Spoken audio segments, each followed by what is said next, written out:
Hello friends, welcome back to iShare Time. So today we are going to do chemistry as we had completed the physics chapter 1, that is motion, and in that we did a lot of things, right? We completed the basics, we completed the middle level, then we completed the high level, and we also did the Olympiad questions. So if you are new to this channel, first of all I would recommend you to subscribe the channel and like this video. And if you are a person who are already in our channel, then and if you are not subscribed, then kindly subscribe our channel because it gives me much motivation to keep uploading such high quality videos for you. Okay, so today we are going to start with chemistry. Now just a minute, what is chemistry? What is chemistry? It is the mystery of chemicals, right? MYSTERY, mystery of chemicals. That is called chemistry. So in chemistry, we are going to start with matter in our surroundings today. And so let's start with it without wasting any time. And do like, share, and subscribe this video also. And let's start the video.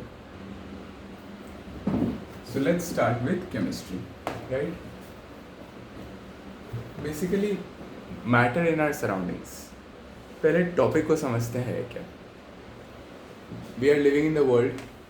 What all we see in the world, except human beings, except animals, except living beings, whatever we see in the world, yani in one word, non-living things, that are called matter, right? Basics तो आपको पता ही है. Matter पहले we used to know that the earth or everything is made up of 5 basic elements, that is Agni, Vayu, Akash, Prithvi and Jal, right? The 5 basic elements. Later Maharshi Kannar told that no, ऐसा नहीं है. We are made with very tiny particles that are called, that he named Parmanu.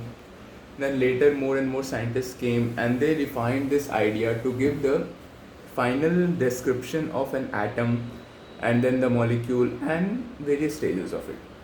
So we all that basic things we know. So now let's come to the high level, our level. What is matter? It is anything that occupies space and has some mass. Okay.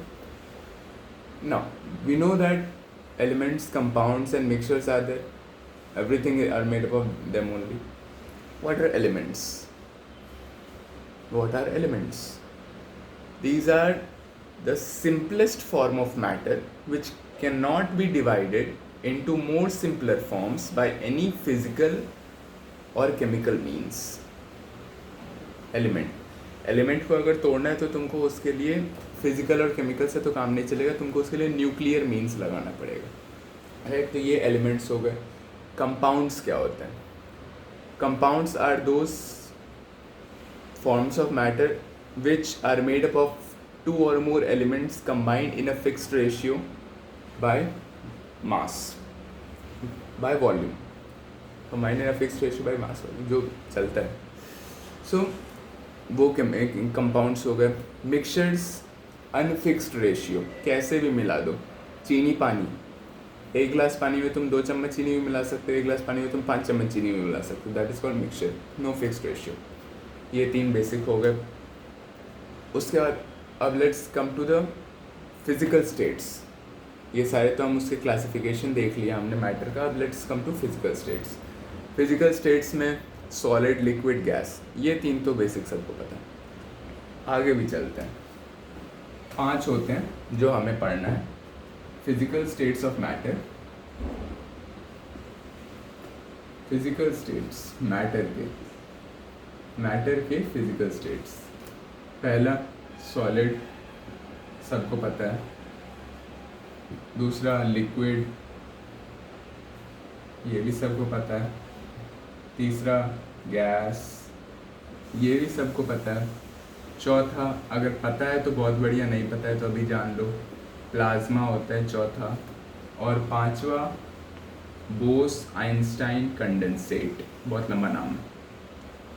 क्यों लंबा नाम है? क्योंकि जो scientist ने जिन scientist ने इसके बारे में थ्योरी दी, उन साइंटिस्ट का नाम है बोस आइंस्टाइन कंडेंसेट। हुआ क्या, जो हमारे साइंटिस्ट थे सत्येंद्र नाथ बोस, उन्होंने एक थ्योरी बनाई कि देखो अगर टेम्परेचर बढ़ाया जाए तो जो मैटर है, जो जैसे सॉलिड है, थोड़ा स्टेबल है, लिक्विड है, फ्लो कर सकता है, गैस है, कहीं भी कुछ भी कर सकता है, जैसे जैसे टेम्परेचर बढ़ रहा है वैसे वैसे जो स्टेट ऑफ मैटर है उसमें एनर्जी गेन होता जा रहा है। तो अगर हम टेम्परेचर घटाते जाएं और क्लोजर टू ज़ीरो टेम्परेचर लेके जाएं तो क्या मैटर का एनर्जी लूज होता जाएगा और एक पॉइंट ऐसा आएगा जब वो ऐसे पोजीशन पे चला जाए जब उसका मूवमेंट ही नहीं हो, ज़ीरो एनर्जी हो जाएगा उसमें। एक टेम्परेचर ऐसा भी आना चाहिए। तो यही जो थ्योरी सत्येंद्र नाथ बोस ने दिया था, उसी थ्योरी पे आइंस्टाइन ने कह दिया कि हाँ ये पॉसिबल है। और आइंस्टाइन और सत्येंद्र नाथ बोस ने ग्राफिकली ये भी बताया था कि हाँ ऐसा कुछ टेम्परेचर -273.15 डिग्री सेल्सियस पे आ रहा है। ये सत्येंद्र नाथ बोस का ग्राफिकल मेथड था फाइंड करने का कि ऐसा जो कुछ भी टेम्परेचर होगा, जिस टेम्परेचर पे all the movements become to zero, वो टेम्परेचर जो होगा वो -273.15 डिग्री सेल्सियस होगा, -273.15 डिग्री सेल्सियस। ये सत्येंद्र नाथ बोस का कैलकुलेशंस था, ठीक है। तो उसी में आइंस्टाइन ने अपनी तरफ से कुछ और ऐड कर दिया। तो इसीलिए जो form of matter in which all the movements are restricted to zero, are limited, मतलब almost come to zero, no movement in the even the smallest particles, atoms, molecules, उसमें भी कोई मूवमेंट नहीं है। क्यों? एनर्जी ही नहीं है तो कहाँ से मूव करेगा?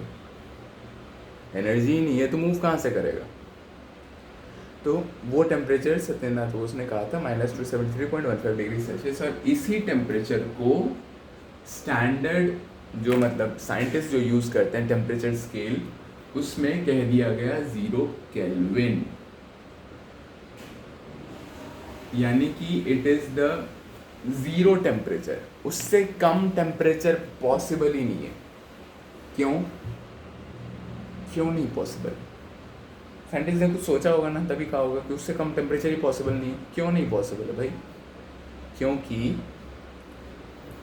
टेम्परेचर घटाते घटाते तुम उस पॉइंट तक तो ले आए जबकि मॉलिक्यूलर मूवमेंट्स धीरे धीरे स्टॉप होने लगा। अब उस टेम्परेचर में मॉलिक्यूलर मूवमेंट पूरा स्टॉप है, ज़ीरो, नो मूवमेंट, पूरा मैटर एकदम खाली, मतलब कुछ है ही नहीं भाई मैटर में, no movement in anything, matter पूरा का पूरा एटम्स से स्थिर, everything is at its place. अब और टेम्परेचर घटाओगे तो क्या चाहते हो भाई? पहले तो एनर्जी लूज करा के ज़ीरो एनर्जी पे ले आए, अब क्या माइनस एनर्जी पे लेके जाओगे? फैक्ट यार, माइनस एनर्जी थोड़ी ना हो सकता है। तो इससे कम टेम्परेचर करोगे कैसे? हमारे पास तो एनर्जी है ही नहीं कि हम और लूज़ करें। इससे टेम्परेचर तुम कर दोगे क्या? हमारे लिए पॉसिबल ही नहीं है। मैटर ने कह दिया भाई हम इससे ज़्यादा टेम्परेचर कम पे नहीं जा सकते, हमें एनर्जी नहीं बची, अब क्या लोगे हमसे? पॉइंट समझ गए? तो BEC इस टेम्परेचर पे इसको 0 केल्विन कह दिया गया, या ज़ीरो टेम्परेचर कह दिया गया, स्टैंडर्ड टेम्परेचर कह दिया गया, वॉट एवर। ऐसे स्टैंडर्ड टेम्परेचर 0 डिग्री सेल्सियस है, that is the melting point of ice, वो हो जाएगा तुम्हारा 273 केल्विन। बेसिक जो फंडा है वो केल्विन प्लस 273 बराबर डिग्री सेल्सियस। वैसे जो 273.15 होना चाहिए, लेकिन ठीक है चलता है, मानने के लिए, काम करने के लिए हम 273 ही मानते हैं, ठीक है। ये बेसिक रिलेशन था। और रिलेशन देखना है, डिग्री सेल्सियस इंटू 9/5 प्लस 32 बराबर डिग्री फ़ारेनहाइट। फ़ारेनहाइट भी एक temperature, unit of measuring the temperature, Fahrenheit, उसका ये फॉर्मूला होता है। अच्छा एक बात बताओ, फ़ारेनहाइट क्यों यूज़ होता है? कहीं देखा है आपने फ़ारेनहाइट को यूज़?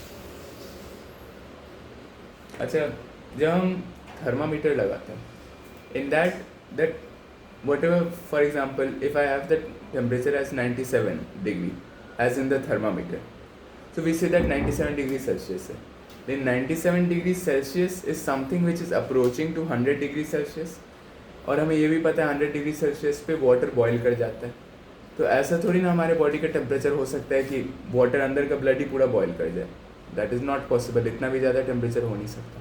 तो दैट स्केल जो थर्मामीटर में नीचे में लिखा रहता है विच हैज़ 94, 95, 96, वो फ़ारेनहाइट स्केल है। तो we measure our body temperature in Fahrenheit scale, not degree Celsius. Degree Celsius पे नॉर्मल बॉडी टेम्परेचर 34.15 होता है, तो वो डिग्री सेल्सियस में हमारा नॉर्मल बॉडी टेम्परेचर है। Now let's come back to plasma and BC. Solid, the intermolecular space is very less. इसका कुछ ऐसा फिगर होता है सॉलिड्स का, completely packed, no intermolecular space, very large intermolecular force of attraction, rigidity, right? This is a figure of solid. इसमें जितने भी ये उसके particles solid के। Liquid and gas they are known as fluids. Liquid और gas दोनों ही fluids है। क्यों? क्योंकि ये फ्लो कर सकते हैं कहाँ से कहाँ, higher level to lower level, समझ गए? दीज आर कॉल्ड फ्लूइड्स, क्योंकि ये फ्लो कर सकते हैं। क्यों फ्लो कर सकते हैं? बिकॉज इनके पास इंटरमोलिकुलर स्पेस है, उतना इंटरमोलिकुलर फोर्स ऑफ अट्रैक्शन नहीं है, तो ये एक दूसरे के ऊपर से स्लाइड करके फ्लो इधर उधर कर सकते हैं। गैस में तो ये तो नेक्स्ट लेवल जनरेट, ये नेक्स्ट ही लेवल है, इनमें बहुत ही कम इंटरमोलिकुलर फोर्स है और बहुत ज़्यादा इंटरमोलिकुलर स्पेस, तो ये तो कहीं भी मूव कर सकते हैं, अपना वॉल्यूम कैसा भी कर सकते हैं। क्यों? किसी के कंट्रोल में नहीं है। प्लाज्मा, प्लाज्मा होता क्या है? The state of matter which exists at very high temperatures and is such that the particles, the ions, atoms, molecules, they get divided into ions. atoms और molecules जो भी उस particle के होंगे वो ion बन जाते हैं, इलेक्ट्रॉन हट जाते हैं उनमें से। इतनी एनर्जी गेन हो जाती है उस वो प्लाज्मा जो वेरी हाई टेम्परेचर पे, पहली बात तो रहता है वेरी हाई टेम्परेचर में उनको बहुत ज़्यादा हीट मिल रहा है, बहुत हीट मिल रहा है मतलब वो ज़्यादा एनर्जी गेन कर रहे हैं। इतना एनर्जी गेन कर लेते हैं कि उनके एटम्स सस्टेन ही नहीं कर पाते उतना एनर्जी, और एनर्जी को थोड़ा कम करने के लिए, सस्टेन करने के लिए वो इलेक्ट्रॉन्स को ही छोड़ देते हैं। भाई तुम चले जाओ, मुझे एनर्जी इतनी ज़्यादा नहीं सस्टेन हो पा रही, तुम ही चले जाओ, तब थोड़ा सा बनेगा कि हाँ ठीक है मैं रह सक रहा हूँ। That is why they are in plasma, पूरे के पूरे जो भी प्लाज्मा बनता है वो आयंस में डिवाइड हो जाता है, क्योंकि उतने हाई टेम्परेचर पे एटम को सस्टेन ही नहीं कर सकते। इसलिए एनर्जी को थोड़ा कम करने के लिए पहले इलेक्ट्रॉन्स को हटा देते, तब थोड़ा सा रहता है अच्छा हाँ ठीक है, अब एनर्जी अब सह रहा है, अब सह सकते हैं, क्योंकि एटम्स नहीं सह सकते उतना हाई टेम्परेचर, ब्रेक डाउन हो जाएगा। उतना हाई टेम्परेचर क्या है? उतना हाई टेम्परेचर पे तुम्हारा फ्यूजन और फिजन भी हो सकता है। So that is there. तो प्लाज्मा में हमेशा they are made up of ions, right? Very high temperatures, ठीक है। मेरा हाई का साइन एरो ऊपर की तरफ और लो का साइन एरो नीचे की तरफ रहता है, ठीक है। और ये लो टेम्परेचर पे एग्जिस्ट करते हैं। टेम्परेचर कैसा लो? तो इतना कम, -273.15 डिग्री सेल्सियस। अब एक और बात, बीईसी कभी बना है क्या? प्लाज्मा तो बन चुका है, मैं इतना आपको कंफर्म कर रहा हूँ, प्लाज्मा बन चुका है, बीईसी भी बन चुका है, लेकिन एक्चुअल बीईसी नहीं बना। क्यों? अभी बताता हूँ।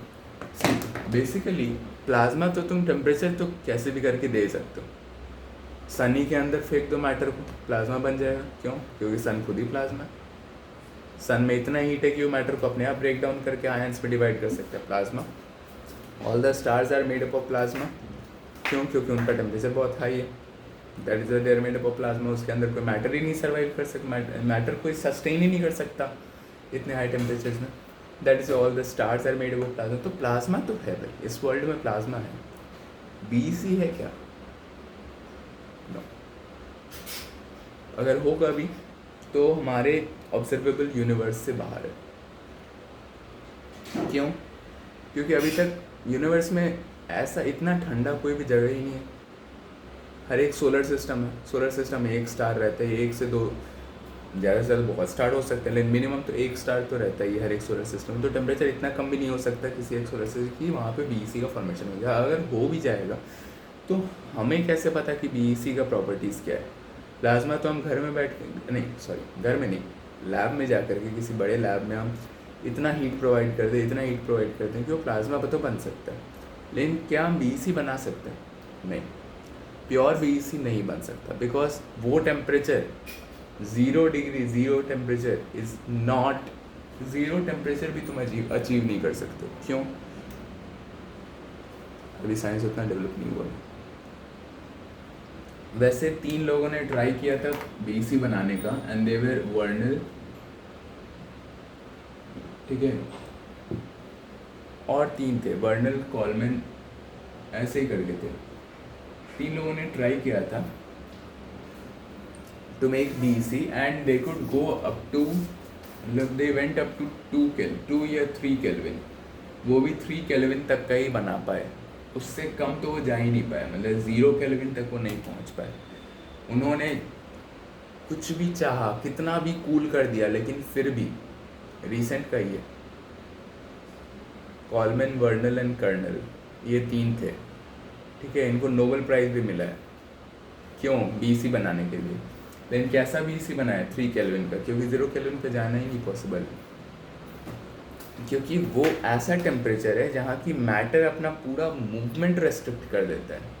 तो अगर तुम किसी कंडेंसर में कोई गैस भरे हो, बहुत ठंडा, राइट, तो गैस को तुम मूव करा रहे हो, ओनली देन वो कूल कर रहा है, जो कूलेंट जो भी होता है। तो कूलेंट जैसे एसी में रहता है, तो कूलेंट क्या होता है, वो मूव करता है एक जगह से दूसरे, तो that's when air gets cooled and then it is sent. तो उसमें से किसी एक कंटेनर में से हीट निकालना इज समथिंग कि तुम उसमें कूलेंट रन कर रहे हो, and then the coolant is taking up the heat and then it is getting cooled. 0 Kelvin पे क्या होगा कि वो कूलेंट ही पूरा काम करना बंद कर देगा, मतलब नो मूवमेंट, कूलेंट भी नहीं जा रहा है, तो कूलेंट का मूवमेंट ही जब 0 हो गया तो कहाँ से टेम्परेचर कम होगा? पॉसिबल ही नहीं है, टेम्परेचर तो कम हो ही नहीं सकता। अगर मान लो हो गया, मान लो, तो उस केस में तो कूलेंट ही काम करना बंद कर देगा, तो फिर से टेम्परेचर बढ़ जाएगा। That is Y 0 kelvin is not achievable. उन्होंने बनाया था 3 केल्विन 4 केल्विन पे बनाया था बीईसी, तो उनको नोबेल प्राइज़ मिल गया, ठीक है। तो ये था। नाउ प्लाज्मा हो गया, there made up of ions, they exist at very high temperatures. BEC Bose Einstein condensate Satyendranath Bose का है, and in that minus 273.15 degrees Celsius is taken to be 0 Kelvin, and BC exists at very low temperatures, ठीक है। ये हो गया हमारा physical states of matter. Now किसी ने एमॉर्फस सॉलिड्स और क्रिस्टलीन सॉलिड्स के बारे में कुछ पढ़ा है क्या? Amorphous solids and crystalline solids, ये क्या होता है अभी बताते हैं। Amorphous solids,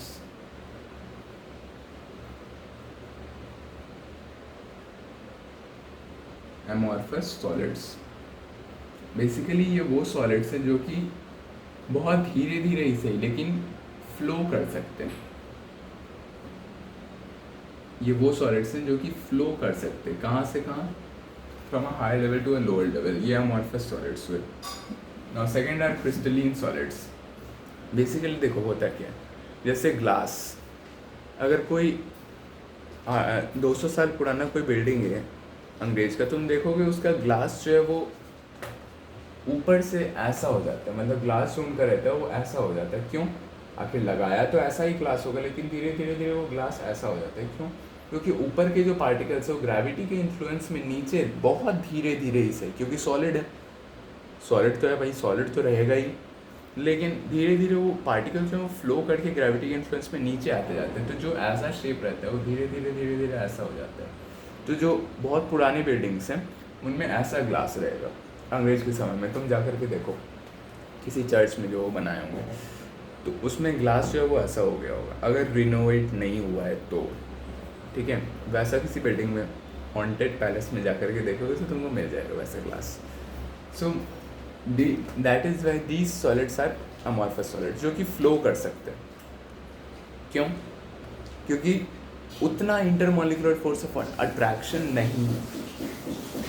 they can be influenced by external factors such as gravity. Wind नहीं. ऐसा होता तो फूंक मारते पूरा सॉलिड उड़ गया. ऐसा थोड़ी हो सकता है, ऐसा नहीं ना हो सकता. विंड से नहीं इन्फ्लुएंस हो सकते, किसी और चीज़ से नहीं हो सकते, केवल ग्रेविटी से वो इन्फ्लुएंस हो सकते हैं. That also for a very very long time. Right? So they are also called pseudo solids. Why pseudo? Pseudo means false or untrue in Latin. False or untrue, यानी कि वो सॉलिड तो हैं लेकिन एक्चुअल सॉलिड नहीं है, true solid नहीं कह सकते उन्हें, because they don't maintain their shape, they don't maintain their volume.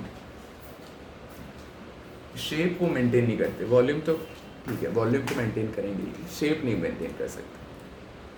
For example they can flow, more property, they can flow under influence of gravity very slowly.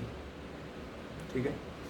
For example amorphous का example ले लो, जैसे glass और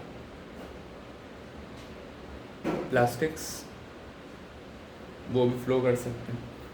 ऐसे बहुत सारे example होंगे जो कि एमॉर्फस सॉलिड्स के तुमको मिल जाएंगे. Crystalline solids,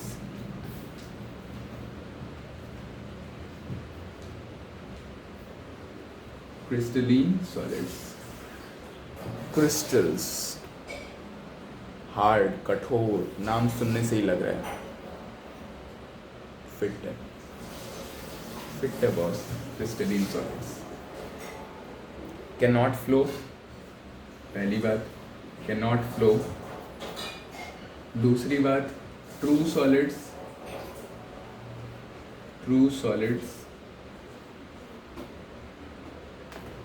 right? True solids हैं ये. Crystalline solids they have greater intermolecular force of attraction, right?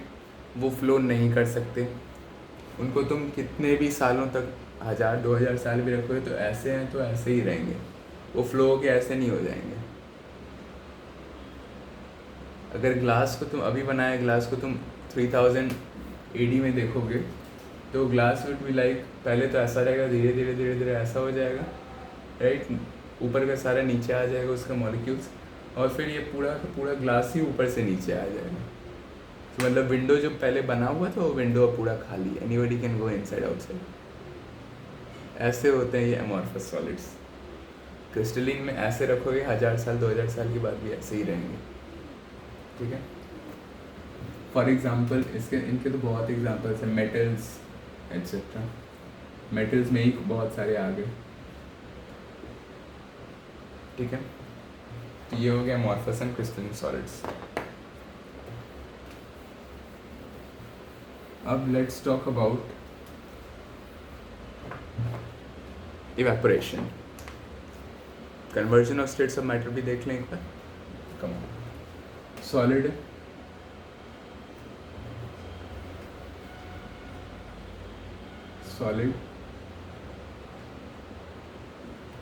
Liquid,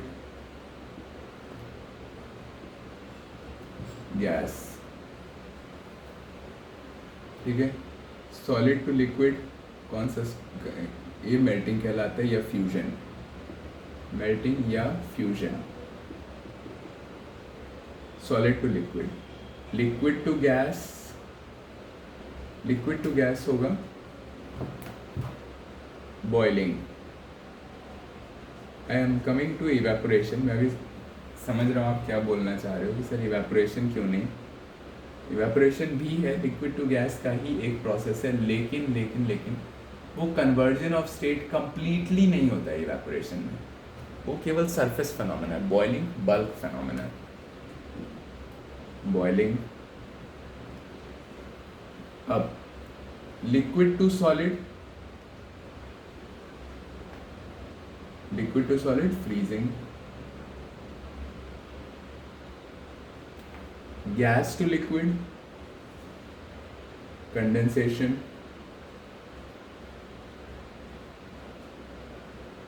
अब सॉलिड टू गैस सब्लिमेशन कहलाता है और गैस टू सॉलिड डिपोजिशन कहलाता है। बहुत बार दोनों ही प्रोसेस को सॉलिड टू गैस और गैस टू सॉलिड बहुत जगह सब्लिमेशन ही कह देते हैं दोनों को, लेकिन actually solid to gas sublimation है और गैस टू सॉलिड डिपोजिशन है। ठीक है, ये conversion of states of matter हो गया। Coming to evaporation. इवेपोरेशन होता क्या है? जो लिक्विड है, अगर मॉलिक्यूलर लेवल पे देखा जाए तो लिक्विड के अंदर जो भी मॉलिक्यूल्स हैं वो एक दूसरे से इंटरमॉलिक्यूलर फोर्स ऑफ अट्रैक्शन से एक दूसरे से इंटरलॉक्ड है, ऐसे उड़ के कहीं नहीं जा सकते गैस की तरफ। तो उस इंटरमॉलिक्यूलर फोर्स ऑफ अट्रैक्शन को ब्रेक करने के लिए और फिर then they want to go if, तो अगर उन्हें एनर्जी दे दिया जाए, थोड़ा सा भी अगर एनर्जी मिल जाए तो इंटरमॉलिक्यूलर फोर्स ऑफ अट्रैक्शन को ब्रेक करके निकल सकते हैं।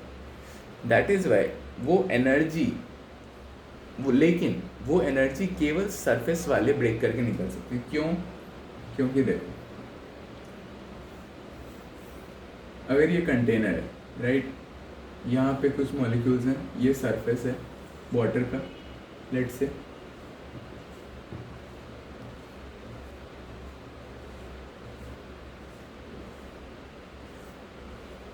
तो यहाँ का जो पार्टिकल है ये इससे भी अटैच्ड है, इससे भी अटैच्ड है, इससे भी अटैच्ड है, इससे भी अटैच्ड है, इससे भी अटैच्ड है, इससे भी अटैच्ड है। तो अगर इस पार्टिकल को एनर्जी मिल भी जाए तो ये किसी एक दो इंटरमॉलिक्यूलर फोर्स ऑफ अट्रैक्शन को ब्रेक कर भी दे और उधर की तरफ चला भी जाए, लेकिन फिर भी तो वहाँ से भी वो यहाँ पे अगर आ जाए तो यहाँ भी तो उतने ही नंबर ऑफ एटम से अटैच रहेगा। तो थोड़े से एनर्जी से इसका कुछ फ़ायदा नहीं होने वाला है। लेकिन लेकिन लेकिन लेकिन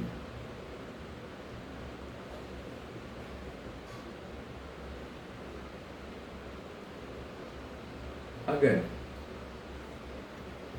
इस पार्टिकल को, ये पार्टिकल यहाँ से अटैच्ड है, यहाँ से अटैच्ड है और यहाँ से अटैच्ड है, लेट्स से कि ये यहाँ से भी अटैच्ड है, अगर इस पार्टिकल को एनर्जी मिल जाए पर ऊपर में ये कहीं भी अटैच नहीं, मतलब कि it is being pulled downwards, ऊपर में कोई उसको पुल नहीं कर रहा है, मतलब कि अगर ये नीचे वाले फोर्स को ब्रेक कर दे तो ऊपर आराम से उड़ सकता है, right? Understanding what I mean to say? ये नीचे की तरफ सब जगह से अटैच्ड है, नीचे, ऊपर में इसको कोई पुल नहीं कर रहा, तो मतलब अगर ये नीचे वाले फोर्सेस को ब्रेक कर दे तो आराम से ऊपर उड़ सकता है। This is the basic of evaporation. चलता क्या है यहाँ पर, इसको बस उतने एनर्जी की ज़रूरत है क्योंकि सरफेस है, तो सरफेस में विंड भी आएगा, विंड भी इसको लेके जा सकता है, टेम्परेचर भी बढ़ सकता है यहाँ का क्योंकि सन है, लेट से, तो सन से टेम्परेचर भी बढ़ेगा। मोर एवर अगर वाटर वेपर एटमॉस्फेयर में बहुत कम हो जाए तो वाटर वेपर को भरने की इच्छा रहेगी इसको, because atmosphere nature balances itself, we destroy our nature and we also destroy ourselves. ये मेरा ही बनाया एक थॉट था, ठीक है, छोड़ अभी बाद में देखो। अगर लेट्स फॉर एग्जांपल अगर एयर में बहुत कम पानी है, राइट, एयर में बहुत कम पानी है, या एयर में किसी एक पर्टिकुलर जगह पे बहुत कम हवा हो गया अचानक से air level decrease very much, तो क्या होता है, आसपास का हवा उस पर्टिकुलर प्लेस को भरने आ जाता है, right, because nature tries to balance itself. तो सेम यहाँ पे भी होगा, अगर कोई लेक है और नेचर में पानी बहुत कम हो गया तो लेक्स ट्राई करेगा कि उस पानी को फुलफिल कर दे, उस वाटर वेपर को ट्राई करेगा कि फुलफिल करे, यानी कि अगर नेचर में पानी कम हो गया तो लेक ट्राई करेगा कि भाई हाँ अपना पानी नेचर को दे दे, क्योंकि आखिर वो भी नेचर का पार्ट है। Nature tries to balance itself. तो ये पानी अगर ह्यूमिडिटी कम होगा तो भी ये ज़्यादा इवेपोरेशन होगा। अगर टेम्परेचर बढ़ा, जैसे तुम घर में अगर किसी बोल को रखो पानी भर के और अगर धूप में रख दो, धूप वाला जल्दी ख़त्म हो जाता है। क्यों? क्योंकि सरफेस पे सन से वो एनर्जी लिया और अपना जितना भी बॉन्ड्स था उसको तोड़ के निकल गया। Bonds in the sense attractive forces between molecules. फिर से दूसरा लेवल आया, वो भी पहले लेवल को सन से एनर्जी मिला, वो अपना बॉन्ड्स तोड़ के निकल गया। दूसरा लेवल आया, उसको सन से एनर्जी मिला, फिर वो अपना बॉन्ड छोड़ के निकल गया, फिर तीसरे लेवल को सन से एनर्जी मिला, वो अपना बॉन्ड छोड़ के निकल गया। तो लाइकवाइज पूरा का पूरा कंटेनर धीरे धीरे एम्प्टी होता है। बॉइलिंग में क्या होता है, एक ही बार में डायरेक्ट सभी को एनर्जी मिल रहा होता है, क्योंकि वहाँ पे कन्वेक्शन होता है। ये क्या कह दिया सर आपने? Conduction, convection, radiation. Conduction, convention, radiation, ये 3 प्रोसेसेस हैं हीट ट्रांसफ़र के। तो कंडक्शन यहाँ पे कन्वेंशन होता है, convention is for liquids and gases, convention. तो हर एक को एनर्जी मिलता रहता है। होता क्या है कि this particle gets energy and then it moves upwards and then these particles come down and then again like in circular motion, यहाँ से यहाँ तक हर एक को एनर्जी मिलता रहता है पूरे को। So complete water gets energy and पूरा वाटर एक साथ उड़ता है, दैट इज़ बॉइलिंग। एवापोरेशन में क्या है कि केवल सरफेस को एनर्जी मिल रहा है, आपके नीचे से कुछ दे रहा है क्या? कोई एनर्जी दे रहा है? यहाँ से मैंने कुछ किया क्या, धूप में बॉल को रखा, क्या नीचे से एनर्जी दे रहा हूँ? क्या नीचे से गर्म कर रहा हूँ? नहीं। सो केवल सरफेस को एनर्जी मिल रहा है इवेपोरेशन में, दैट इज केवल सरफेस वाले मॉलिक्यूल्स बाहर जा पा रहे हैं। दैट इज वाई इवेपोरेशन को कहते हैं एक surface phenomena. Evaporation is a surface phenomena, surface phenomena.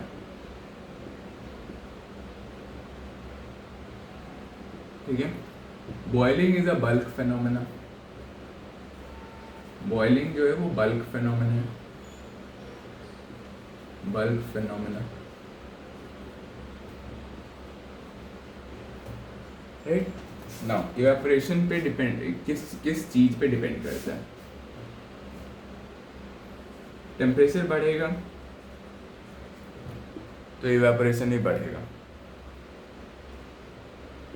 देखो, अगर टेम्परेचर बढ़ा, अगर temperature increases then evaporation will increase.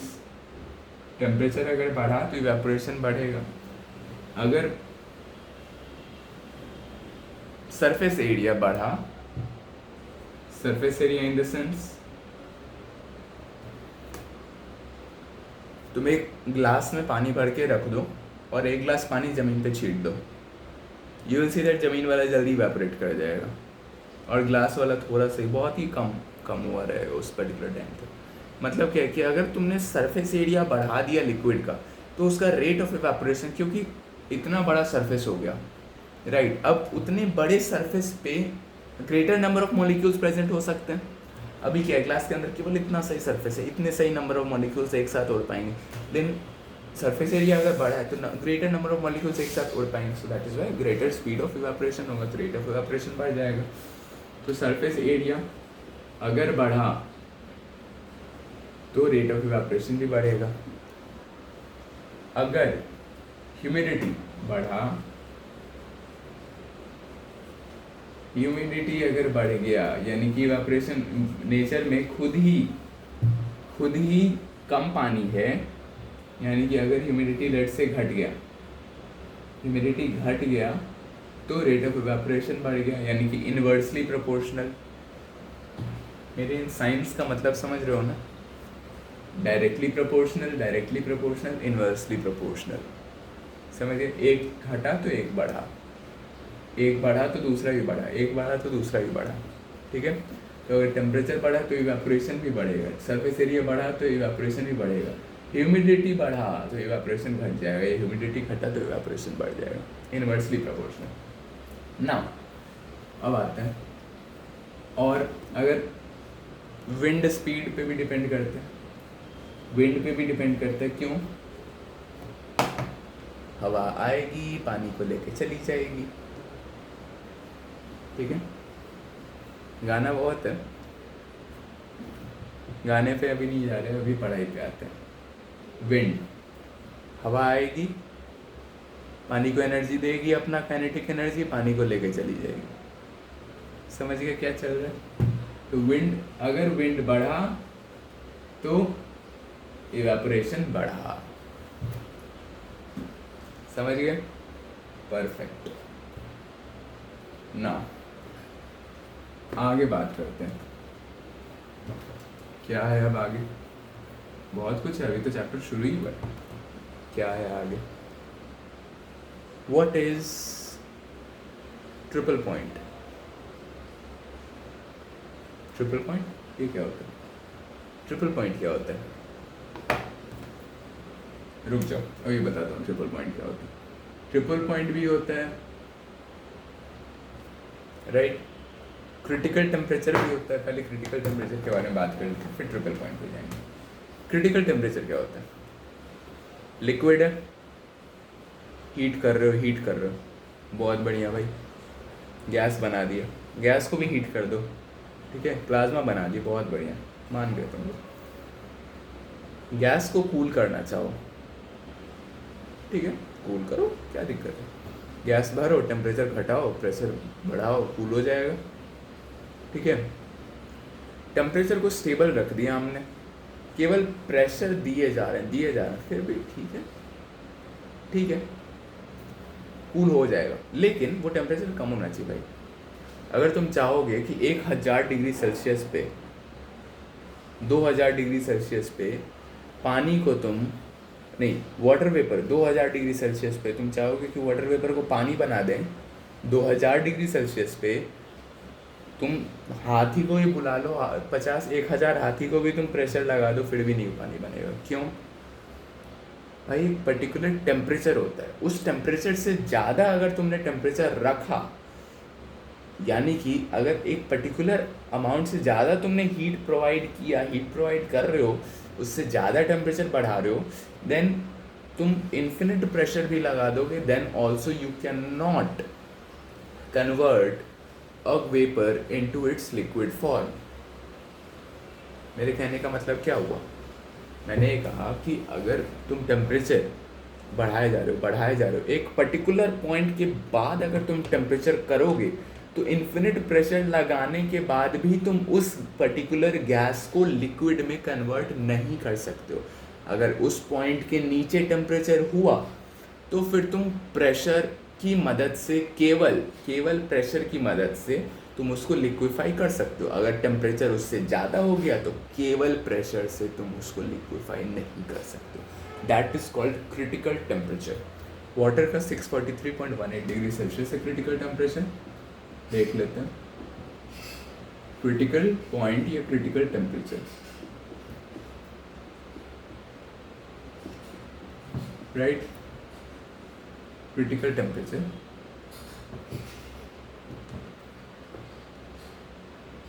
Water का है 643.18 डिग्री सेल्सियस, अबाउट, मतलब 600 650 के करीब है. अब let's come to triple point. Triple point ये क्या होता है? ट्रिपल पॉइंट क्या होता है? मतलब कि वो ऐसा कंडीशन, टेम्परेचर का और प्रेशर का, वो ऐसा कंडीशन, टेम्परेचर और प्रेशर दोनों का वो ऐसा कंडीशन जहाँ की तीनों स्टेट ऑफ मैटर एग्जिस्ट कर सकते हैं. एक साथ से तीनों स्टेट ऑफ मैटर एग्जिस्ट कर सकते हैं, बिल्कुल कर सकते हैं. कैसे सर? टेम्परेचर घटा दो, बहुत कम कर दो टेम्परेचर. पहली बात तो तुम कहोगे सर सॉलिड बन जाएगा. सॉलिड तो एकदम बिल्कुल सर सॉलिड रहेगा. ठीक है, सॉलिड रहेगा. सॉलिड बहुत कम टेम्परेचर पे, एटमॉस्फेरिक प्रेशर पे, यानी कि 10⁵ पास्कल. समझ रहे हो मैं क्या कह रहा हूँ? 1,00,000 पास्कल के प्रेशर पे वो सॉलिड रहेगा. अगर मैं प्रेशर घटा दूँ, नॉर्मल अगर सॉलिड रखते हैं बिना टेम्परेचर को कुछ किए छेड़े, बिना अगर टेम्परेचर को छेड़े अगर सॉलिड रखा है, प्रेशर घटा दो तो ऐसे लिक्विड एयर बन जाएगा, और फिर लिक्विड को और प्रेशर घटा दो, एयर बन जाएगा. यानी कि अगर मैं टेम्परेचर बहुत कम कर दूँ, तुम कहोगे सर सॉलिड बन गया. मैं प्रेशर को भी कम कर दूँ, बहुत कम कर दूँ प्रेशर को,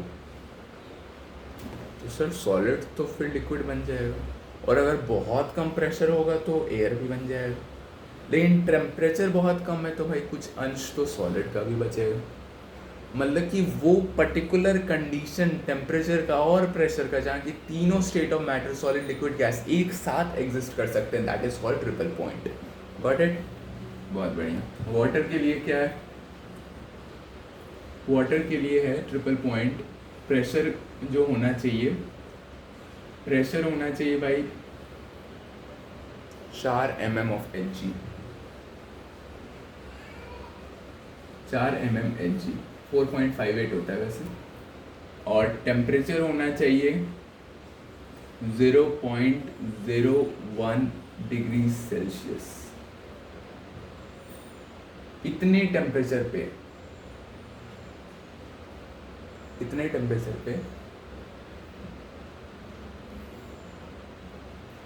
और इतने प्रेशर पे water can exist as solid, ice, water and vapour एक साथ एग्जिस्ट कर सकते हैं। That is called triple point. Now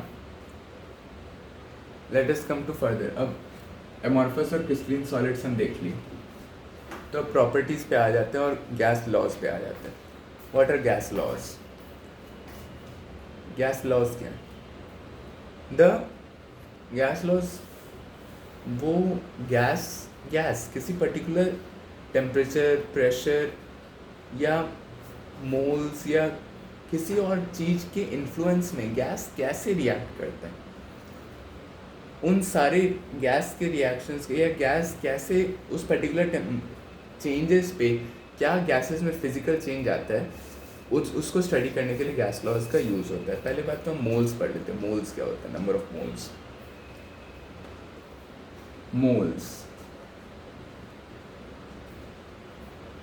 moles ये वो मोल जानवर नहीं है, मोल्स ये केमिस्ट्री का एक टॉपिक है।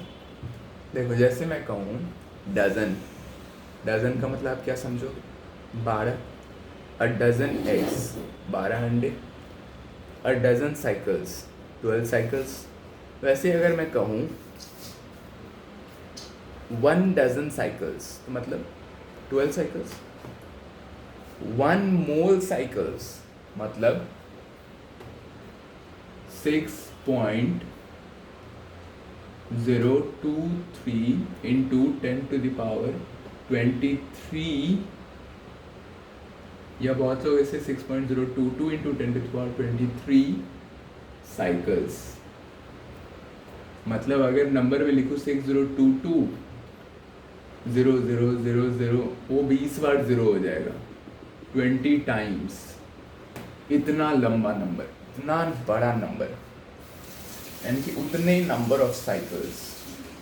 ठीक है, तो आखिर इतने बड़े नंबर का यूज़ क्या है? इतना बड़ा नंबर क्यों बनाया गया? क्योंकि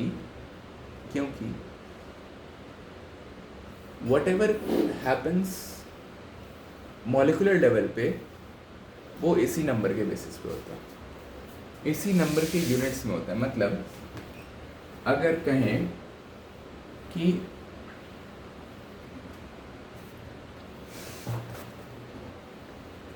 जैसे अब मैं बात करूं, अगर किसी एलिमेंट का, जैसे कार्बन की अगर मैं बात करूं या हाइड्रोजन की बात करूं, ठीक है, हाइड्रोजन की अगर मैं बात करूं तो हाइड्रोजन का जो मास है वो केवल एक उसके प्रोटॉन का मास होगा और एक इलेक्ट्रॉन का तो नेग्लिजिबल मास होता है, यानी कि केवल एक प्रोटॉन के बराबर का मास होगा हाइड्रोजन में। उस एक प्रोटॉन के बराबर के मास को कहते हैं 1 प्रोटॉन का जो मास होता है, 1 प्रोटॉन का मास, दैट इज कॉल्ड 1 AMU। ऐसे 1 AMU का डेफिनेशन कुछ और है, लेकिन एक आइडिया देने के लिए मैंने कहा कि एक प्रोटॉन का जितना मास होता है लगभग उतना ही होता है 1 AMU। मोreover हाइड्रोजन का अगर 6.022 into 10 to the power 23 atoms ले लिया जाए, अगर इतने अमाउंट एटम्स हाइड्रोजन के ले लिए जाएं तो उनका जो मास होगा वो मास इक्वल टू होगा 1 ग्राम के। मैंने क्या कहा? मैंने ये कहा कि अगर हाइड्रोजन के इतने एटम्स ले लिए जाएं तो उन टोटल एटम्स का जो मास होगा वो 1 ग्राम के बराबर होगा। अब एक और, फॉर एग्जांपल ऑक्सीजन का जो मास होता है, ऑक्सीजन के एक एटम का मास होता है 16 AMU। ठीक है, ये फैक्ट्स हैं, ये आपको याद करने होंगे। ऑक्सीजन के एक एटम का मास होता है 16 AMU। अगर ऑक्सीजन के 6.022 इंटू 10⁻23 एटम्स ले लिए जाएं तो उनका जो टोटल मास होगा वो हो जाएगा 16 ग्राम। रियलिटी, मैं हवा में बात नहीं कर रहा हूँ, ऐसा होता है, ऐसा साइंटिफिकली प्रूवन है, ये नंबर ऐसा फाइंड किया गया। यही पैटर्न था जिसके कारण कि एवोगैड्रो एक साइंटिस्ट थे, उन्होंने सोचा कि भाई ऐसा कैसे कि एएमयू में जो न्यूमेरिकल मास है, मतलब मास जो भी एएमयू में है उसका जो नंबर है वो कभी ना कभी तो ग्राम के नंबर के बराबर भी होगा। उन्होंने ऐसा सोचा, तो उन्होंने एक पर्टिकुलर एलिमेंट को, कार्बन को उठाया एंड देन ही स्टडीड कि कार्बन के कितने नंबर ऑफ एटम्स उसके एएमयू मास का जो न्यूमेरिकल यूनिट है उसको इक्वेट कर दें उसके ग्राम मास के न्यूमेरिकल यूनिट में। एंड देन ही फाउंड कि हाँ 6.022 इंटू 10⁻23 कार्बन आइटम्स तो सेम 12 ग्राम बना दे रहा है। 12 AMU एक एटम का मास है और 6.022 इंटू 10⁻23 आइटम्स ले लिया जाए तो उसका मास जो हो जाएगा वो 12 ग्राम हो जाएगा। ऐसा एवोगैड्रो ने फाइंड किया। देन उन्होंने सोचा कि ठीक है, कार्बन तो एक निकला है, दूसरे को भी एक ट्राई करते, तो किसी दूसरे पे भी ट्राई करते। तो उन्होंने ऑक्सीजन पे ट्राई किया, क्योंकि हाइड्रोजन को तो काउंट करना बहुत ही मुश्किल है। हाइड्रोजन क्योंकि उसका बहुत कम मास है, बहुत कम मास है हाइड्रोजन का। उन्होंने हाइड्रोजन पे भी ट्राई किया था, तो उन्होंने ऑक्सीजन को भी लिया एंड ऑक्सीजन में भी उन्होंने फाइंड किया कि इसमें भी 6.02 इंटू 10⁻23 एटम्स अगर ऑक्सीजन के ले लिए जाएं तो उनका मास जो हो जाता है वो 16 ग्राम हो जाता है और 16 AMU एक एटम का मास है। 2-3 पे और ट्राई किया तो ही फाउंड दैट कि हर एक में सेम ही number of atoms would make the same unit, same numerical mass of AMU as in grams, of grams as in AMU। ठीक है, तो ये एवोगैड्रो ने फाइंड किया, इसीलिए इस नंबर को एवोगैड्रो नंबर भी कहते हैं। Number Avogadro, number Avogadro. ठीक है, इटालियन थे, हो सकता है उन्होंने कुछ सोचा होगा तो एनी लिखते हैं इसे, यानी एवोगैड्रोज नंबर। ठीक है, ये एवोगैड्रोज नंबर है मोल्स फाइंड करने के लिए। अब अगर लेट्स से कार्बन का क्या होगा, कार्बन में भी सेम हो जाएगा, 12 AMU होता है, तो अगर 1/12 of mass of C12 atom अगर ले लिया जाए, यानी कि अगर मैं बोलूँ इसका बस 1/12 कर दो तो ठीक है 1 AMU हो जाएगा क्या? ठीक है 1 AMU, तो 1 AMU 1/12 of C12 carbon atom का जो मास है उसका 1/12 कर दिया जाए, देन दैट इज 1 AMU। ऐसा साइंटिस्ट ने मान लिया। इनिशियली हाइड्रोजन का माना गया था कि हाइड्रोजन का जो मास है, क्योंकि उसमें एक प्रोटॉन ही है, उसके मास बराबर 1 AMU इनिशियली था, लेकिन अब मान लिया गया कि नहीं, 1/12 the mass of C12 atom is 1 AMU। और उसी हिसाब से एंड देन साइंटिस्ट फाउंड कि मैक्सिमम जो एलिमेंट्स हैं वो इस बेसिस पे जच रहे हैं, चल रहे हैं, मैक्सिमम एलिमेंट्स इस बेसिस पे। तो इसलिए हाइड्रोजन का जो फॉर्मूला था उसको डिस्कार्ड कर दिया गया। अब कार्बन को लेके चलते हैं। अब अगर 6.022 इंटू 10⁻23 एटम्स ऑफ कार्बन है, उसका जो मास है वो 12 ग्राम है, तो एक कार्बन एटम का मास क्या होगा? एक एटम C12 का, एक कार्बन एटम का मास कितना होगा? 12 डिवाइडेड बाई 6.022 इंटू 10⁻23, राइट। इसका जो भी वैल्यू निकलेगा वो कुछ ग्राम्स में निकलेगा, राइट। जो भी इसका वैल्यू निकलेगा वो कुछ ग्राम्स में निकलेगा। अब वो जो वैल्यू होगा वो 1.605 इंटू 10⁻23 होता है वैसे। वो जो ग्राम में जो वैल्यू होगा 1.605 या 1.905 कुछ ऐसे ही है, इंटू 10⁻23 1.905 9058 होगा, हो सकता है, कुछ हो सकता है, आई डोंट रिमेम्बर एग्जैक्टली। लेकिन ये जो ग्राम में निकलेगा ये क्या है, एक C12 एटम का, एक एटम का मास है, राइट। एक C12 एटम का मास ये है, यानी कि एक C12 एटम का mass I can replace it over here. यानी कि अगर मैं कहूँ कि मैं इस इक्वेशन में ये वैल्यू रिप्लेस कर दूँ, then what I'll get is 1/12 of C12 atom का एक का मास ये, यानी कि 12 over 6.022 into 10⁻23, राइट, ऐसा कुछ है। अब अगर मैं इसको मल्टीप्लाई करूं then I should get what is known as 1 AMU, राइट। तो यानी कि 1 over 6.022 into 10⁻23 gram is 1 AMU। Moreover, 6.022 into 10⁻23 AMU is 1 gram, क्योंकि ये हाइड्रोजन पे वही वैलिड होता है। तो ये एक कॉन्सेप्ट है जो कि समझना पड़ेगा, बहुत बड़े नंबर है, लेकिन कॉन्सेप्ट बहुत आसान है। 2-3 तरीके से फाइंड होता है, वो मैं बता देता हूँ कैसे कैसे निकाला जाता है नंबर ऑफ मोल्स। एक मास मेथड है, एक नंबर ऑफ एटम मेथड है, और एक है वॉल्यूम मेथड। अच्छा, STP NTP क्या होता है, ये किसी को पता है? STP NTP, STP मतलब standard temperature and pressure, NTP मतलब normal temperature and pressure. Standard temperature and pressure में जो भी स्टैंडर्ड साइंटिफिक वैल्यूज़ है वो ली जाती हैं टेम्परेचर की और प्रेशर की जो भी मानी गई है। नॉर्मल टेम्परेचर एंड प्रेशर पे जो नॉर्मल टेम्परेचर है, यानी कि जो 15 डिग्री 18 डिग्री सेल्सियस, जो भी नॉर्मल 25 डिग्री सेल्सियस जो नॉर्मल टेम्परेचर है उसको लिया जाता है, and then calculations are done on the basis of that. तो STP पे होता है टेम्परेचर जो लिया जाता है वो होता है 0 डिग्री सेल्सियस। प्रेशर जो लिया जाता है वो होता है 760 MU। यहाँ पे लिया जाता है 1 ATM का प्रेशर, राइट। और वहाँ पे लिया जाता है NTP पे 1 बार का प्रेशर लिया जाता है। यूनिट्स अलग अलग है, दैट इज़ वाई थोड़ा सा वेरिएशन आ जाता है। टेम्परेचर जो लिया जाता है वो होता है 25 डिग्री सेल्सियस या 15 डिग्री, जो भी नॉर्मल टेम्परेचर है। प्रेशर यहाँ पे जो लिया जाता है NTP पे, दैट इज़ प्रेशर जो NTP पे होता है दैट इज़ 1 बार, ठीक है। नॉर्मल टेम्परेचर एंड प्रेशर वो 1 बार लिया जाता है, ये 1 ATM है।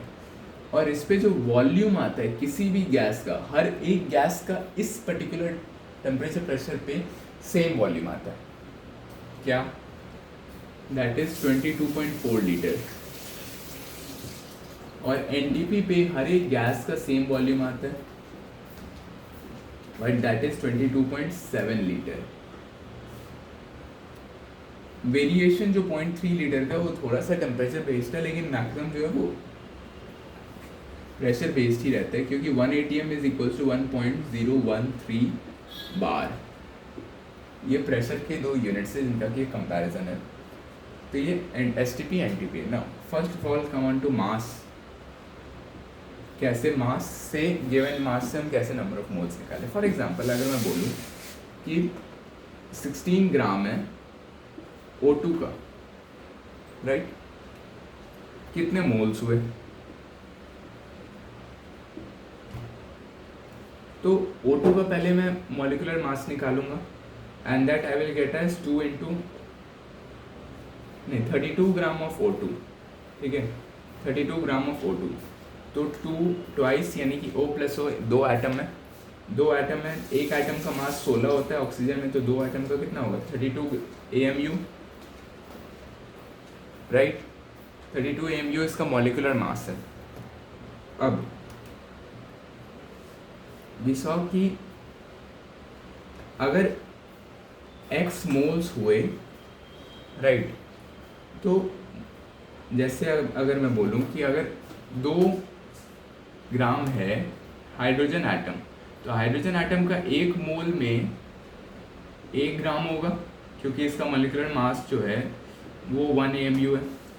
तो यानी कि अगर 1 मोल हुआ तो 1 ग्राम हो जाएगा, क्योंकि 1 मोल पे, 1 मोल सब्सटेंस पे उसका न्यूमेरिकल यूनिट दोनों का सेम हो जाता है एएमयू और ग्राम में। तो अगर 1 मोल पे 1 ग्राम है तो 2 ग्राम कितने पे होगा, 2 मोल पे हो जाएगा।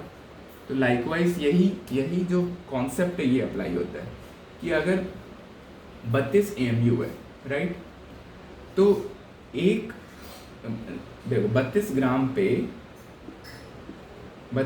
पे 1 मोल होता है। अगर 1 मोल ऑक्सीजन का लिया जाता है तो 32 ग्राम पे 1 मोल निकल जाता है। तो हमें पूछा ही क्या है कि 32 ग्राम, तो उसमें कितना है, तो 1 मोल है। अब अगर मैं थोड़ा सा और कॉन्सेप्ट को इलाबोरेट करूँ, मैं पूछूं कि 60 ग्राम ऑफ C12 का कितना मोल है, ठीक है। तो इसका जो बेसिक फॉर्मूला होता है मास का वो भी मैं बता दूंगा, पहले कॉन्सेप्ट समझो। तो C12 का ये हो जाएगा 12 AMU, राइट। तो 12 AMU 12 ग्राम होता तब 1 मोल होता, क्योंकि 1 मोल में दोनों यूनिट सेम हो जाते, दोनों नंबर सेम हो जाते हैं AMU और ग्राम में। तो 1 मोल में 12 ग्राम होता है, तो 1 ग्राम में 1/12 मोल होगा। तो 60 ग्राम अगर है तो 60 ग्राम में क्या होगा, 60/12 यानी कि 5 मोल हो जाएगा। यानी कि अगर 60 ग्राम C12 ले लिया जाए तो 5 मोल हो जाएगा। तो यही बेसिक कॉन्सेप्ट है। तो इसका जो फॉर्मूला है वो ये है कि given mass over molar mass. Molar mass मतलब मास इन ग्राम्स, ये नंबर ऑफ मोल्स बराबर given mass over molar mass. Molar mass is the mass in grams, मतलब 1 मोल का जो मास है, 1 मोल का जो मास है, that mass is called molar mass. किसी भी सब्सटेंस का, किसी भी एलिमेंट का, किसी भी कंपाउंड का 1 मोल का जो मास होगा उस पर्टिकुलर एलिमेंट या कंपाउंड का, that mass is called the molar mass. 1 मोल का, तो 1 मोल का क्या होगा, ग्राम में होगा। ग्राम में क्या होगा, सेम नंबर होगा जो कि AMU में रहेगा। तो बस जो भी उसका AMU में मास है, बस 1 मोल में वही सेम ग्राम में आ जाएगा। तो बस वही करना है कि 1 मोल में क्या मास होगा, तो जो भी उसका मॉलिक्यूलर मास है that will be the mass in 1 mole, वो मोलर मास कहलाता है। मोलर मास और मॉलिक्यूलर मास में फ़र्क है। मॉलिक्यूलर मास AMU में होता है, मोलर मास ग्राम्स में होता है, ठीक है। ये हुआ पहला method.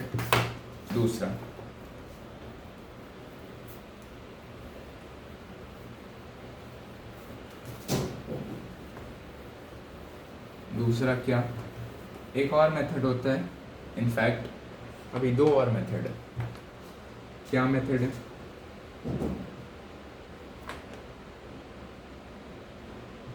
Number of moles through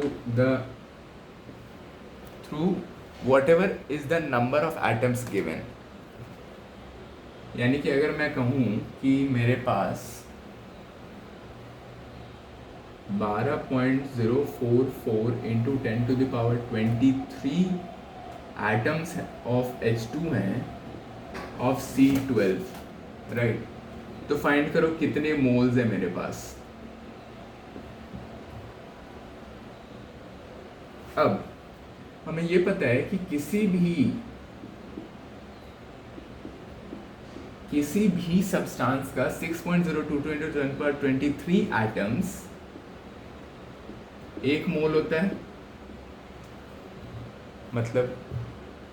मतलब ये कि अंडा हो चाहे गाजर हो, 12 अंडा हो चाहे 12 गाजर हो, होगा तो 1 डजन ही ना। तो बस वही चीज़ है, चाहे कार्बन का हो चाहे हाइड्रोजन का हो, अगर 6.022 × 10⁻23 है तो 1 ही मोल होगा ना। तो बस यही कॉन्सेप्ट है। तो एक एटम में कितना हो जाएगा, 1/, अब इस नंबर को Na भी कहते हैं क्योंकि एवोगैड्रो नंबर है, तो 1/Na मोल हो जाएगा। और हमें दिया कितना है, दिया है हमें 12.044 × 10⁻23 एटम्स। तो उसका क्या होगा, 1/6.022 × 10⁻23 गुने 12.044 × 10⁻23। 10^23 10^23 कट गया, ये हो गया ट्वाइस, यानी कि ये 2 मोल हो गया। यानी कि जो बेसिक जो फंडा है वो ये है कि गिवन नंबर ऑफ एटम्स और मॉलिक्यूल्स और whatever, given number over Avogadro's number is the number of moles.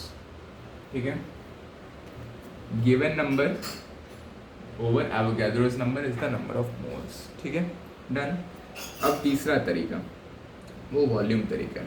क्या है वॉल्यूम मेथड से? क्या है बेसिकली, अगर एसटीपी का कंडीशन है तो उसमें 1 मोल किसी भी गैस का 22.4 लीटर ऑक्यूपाई करते ही हमें पता है।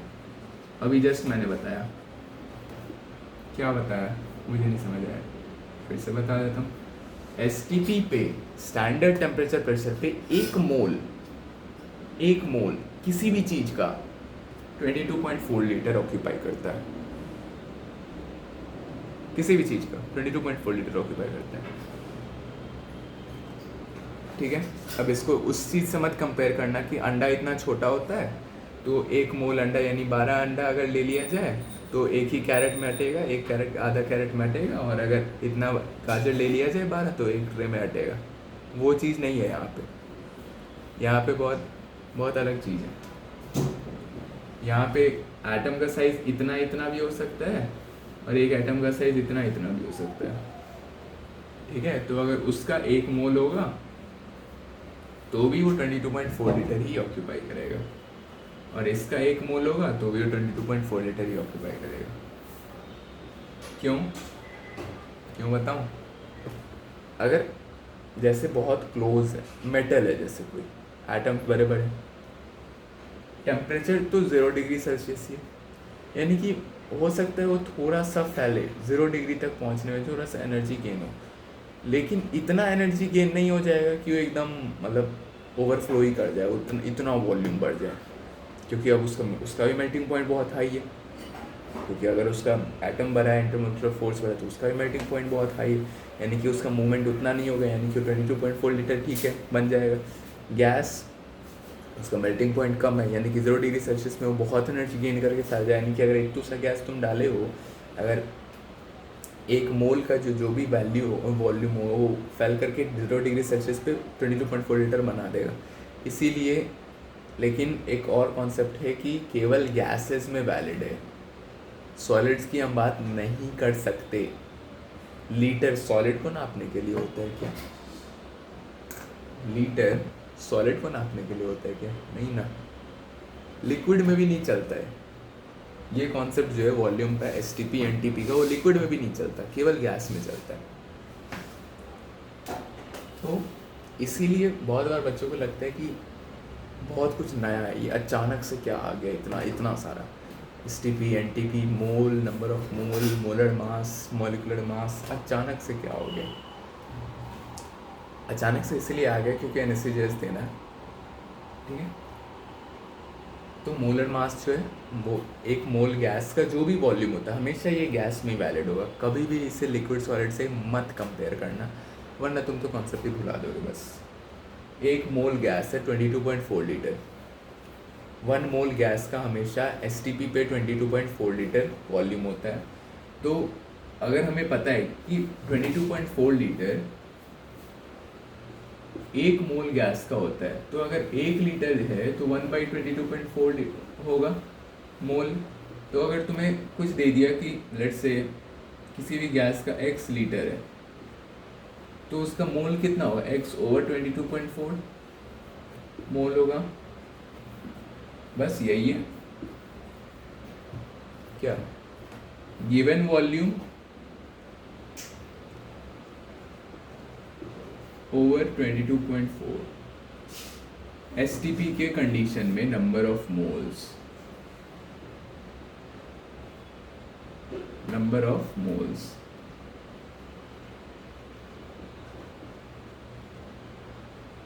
ठीक है, एनटीपी के कंडीशन में क्या होगा? x/22.7 होगा। क्यों? नहीं, मोल्स मोल्स, क्योंकि फिर 22.7 लीटर एनटीपी पे क्या होगा, 22.7 लीटर होता है एक मोल का, तो 1 लीटर का क्या होगा, 1/22.7 मोल हो जाएगा, तो x लीटर का क्या होगा, 1/22.7 हो जाएगा मोल। बस यही तो है एनटीपी पे, यानी गिवन वॉल्यूम एनटीपी पे क्या होगा, गिवन वॉल्यूम ओवर एनटीपी पे क्या होगा, क्या, गिवन वॉल्यूम ओवर 22.7 लीटर। ठीक है, डन, खत्म, मोल्स खत्म। अब थोड़ा सा और इम्पोर्टेंट बात हो जाए जिससे जिस ही के द्वारा क्वेश्चन सॉल्व होंगे, नहीं तो आपके क्वेश्चन ही नहीं सॉल्व होंगे मोल्स पे, क्योंकि आपको मॉलिक्यूलर मास ही नहीं पता रहेगा तो कैसे क्वेश्चन सॉल्व होंगे। तो ये मॉलिक्यूलर मास देख लेते हैं कुछ इम्पोर्टेंट का, सारे 118 एलिमेंट्स का तो नहीं ही देखेंगे, क्यों, 118 की ज़रूरत ही नहीं पड़ती। अच्छा, टोटल एलिमेंट्स कितने हैं पीरियोडिक टेबल में अभी तक जो डिस्कवर हुआ है, 118, करेक्ट। 118 में से 11 गैस हैं, 2 लिक्विड्स हैं और बाकी सॉलिड्स हैं, राइट। वो 2 लिक्विड्स क्या हैं, ब्रोमीन और मरकरी। अच्छा, ब्रोमीन का क्या खासियत है, ब्रोमीन जो है वो लिक्विड नॉन मेटल है, पहली बात। मरकरी का क्या खासियत है, मरकरी जो है वो लिक्विड मेटल है, एक्सेप्शन है मेटल्स में क्योंकि वो लिक्विड मेटल है mercury. Bromine liquid non metal है। मोreover ब्रोमीन ही एक ऐसा एलिमेंट है, मैं जो अभी बोलने वाला हूँ वो याद कर लेना क्योंकि उससे क्वेश्चंस शायद बने हैं, 2-3 बार बने हैं। ब्रोमीन ही एक ऐसा एलिमेंट है जिसके की पार्टिकल्स रोटेटरी, वाइब्रेटरी, ट्रांसलेटरी तीनों मोशंस रखते हैं, यानी कि ब्रोमीन में particles have rotatory motion, translatory motion and vibratory motion combined. Bromine के एटम से मॉलिक्यूल्स में सारे तीनों टाइप के मोशन होते हैं, बाकी सारे एटम से बाकी सारे एलिमेंट्स में ऐसा नहीं है, उनमें केवल ट्रांसलेटरी है। ब्रोमीन में वाइब्रेटरी, ट्रांसलेटरी और रोटेटरी तीनों ही मोशंस रखते हैं, क्योंकि ब्रोमीन जो है वो बहुत ही डेंस, अगर तुम ब्रोमीन का कंटेनर कभी खोला होगा अपने लैब में तो बहुत ही डेंस वेपर है, मतलब वो एयर से भी ज़्यादा डेंस है वो ब्रोमीन। आखिर लिक्विड है तो एयर से तो ज़्यादा डेंस होगा, लेकिन ब्रोमीन के जो वेपर्स हैं वो एयर से बहुत डेंस है। Bromine vapours reddish brown vapours होते हैं, वो एयर से भी ज़्यादा डेंस है। तो जब उठता है, जब कंटेनर खोला जाता है वो निकलता है like a liquid, it flows down. वो होता पूरा गैस है और क्योंकि कलर होता है तो हम उसे देख सकते हैं। तो जैसे ही निकलता है तो कंटेनर के वॉल्स अगर हैं तो कंटेनर से वो ऐसे करके फ्लो करता है, मतलब like a liquid, because air से ज़्यादा डेंस है तो एयर से ऊपर तो वो बढ़ नहीं सकता। तो दैट इज़ वाई ब्रोमीन का वेपर भी बहुत डेंस होता है। और वो रोटेटरी मोशन भी रखते हैं, वाइब्रेटरी मोशन भी रखते हैं एंड ट्रांसलेटरी मोशन भी रखते हैं ब्रोमीन में। अब चलो come back to the molecular masses. अभी हम AMU में देखने वाले हैं हाइड्रोजन का 1 AMU, एक एटम का। प्लीज नोट AMU का मतलब क्या हुआ, AMU है एटॉमिक मास यूनिट, मतलब एक एटम का क्या मास है, that is atomic mass unit. एक MMU होता है, MMU हुआ मॉलिक्यूलर मास यूनिट हो गया, वो मॉलिक्यूलर मास यूनिट, राइट। अब एक मॉलिक्यूल का क्या मास है वो MMU में होता है। तो अभी हम AMU में देखने वाले हैं, ठीक है, इसको हटा दो। एक हाइड्रोजन का 1 AMU, ठीक है, हीलियम का 4 होता है। आगे बढ़ा जाए, इम्पॉर्टेंट का ही अभी हम देख रहे हैं। कार्बन का 12 होता है, बोरॉन का ऐसे 10 होता है, कार्बन का 12 होता है, ऑक्सीजन का 16 होता है, नाइट्रोजन का 14 होता है, आर्गन का 28, कैल्शियम का 20 होता है, आर्गन का 18 होता है, कैल्शियम का 40 होता है, सॉरी कैल्शियम का 40 होता है, ठीक है। सोडियम का होता है 23, और सल्फर का होता है 32, क्लोरीन का होता है 35.5। तो ये कुछ मेन है, इन्हीं से मैक्सिमम बनते हैं, इससे ज़्यादा का यूज़ नहीं पड़ेगा। अगर पड़ेगा तो क्वेश्चन में दिया रहेगा। व्हाट आई मीन टू से, जैसे क्वेश्चन अगर बनता है तो उसके नीचे लिखा रहता है atomic mass of iron is equals to this, comma mercury is equals to this, वैसे करके दिया रहेगा क्वेश्चंस अगर बनेंगे इससे ज़्यादा के। तो बेसिकली इतने के क्वेश्चंस बनते हैं, इससे ज़्यादा के क्वेश्चंस नहीं बनते हैं हमारे लेवल पे। और अगर बनेंगे भी तो in that we'll have whatever, कि वो दिया रहेगा हमें कि हाँ भाई इससे ज़्यादा के अगर हैं तो तुम इसका यूज़ कर लो। वो इवन आईटी में भी दिया रहता है। तो वो अगर रहेगा ऐसे क्वेश्चंस में तो वो तो आईटी में भी दिया रहता है कि हाँ तुम इसका यूज़ कर लो। तो इतने को आप मेमोराइज ज़रूर कर लें, बिकॉज मॉलिक्यूलर मास से मोल्स के जो कॉन्सेप्ट हैं वो इससे बन जाएंगे अब। नाउ अगर इतना डिस्कस कर ही लिया तो मॉलिक्यूलर फार्मूला भी डिस्कस हो जाए। जैसे अगर मैं बोलूँ H2O, पानी सब जानते हैं, होता क्या है इसमें 2 और यहाँ पर एक छुपा हुआ 1 रहता है, छुपा हुआ रहता है, क्योंकि 1 अगर है तो 1 को लिखे नहीं, लिखें क्या जरूरत है ना। मतलब कि 2 atoms of hydrogen plus 1 atom of oxygen, right? They combine by ratio of mass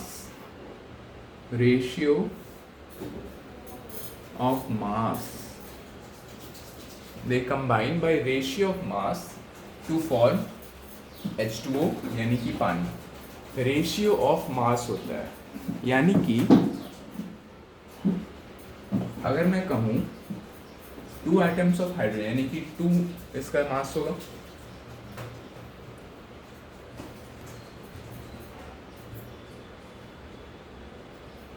और 1 एटम का जो मास है वो 16 होगा, यानी कि 1:8 जो है वो मास का रेशियो है, मास रेशियो, राइट। क्योंकि हाइड्रोजन के 2 एटम है तो हाइड्रोजन के 1 का 1 होता है तो 2 का 2 हो जाएगा, और ऑक्सीजन के 1 का 16 होता है तो 2:16 का जो रेशियो है वो 1:8 मास रेशियो है। अब पूरे वर्ल्ड में कहीं भी तुम पानी उठा लो, उसका जो मास रेशियो होगा वो यही रहेगा, जो मॉलिक्यूलर रेशियो होगा वो 2:1 ही रहेगा, क्योंकि मॉलिक्यूल इसके sorry atomic ratio 2 atoms 1 atom, तो 2:1 एटॉमिक रेशियो हर जगह रहेगा।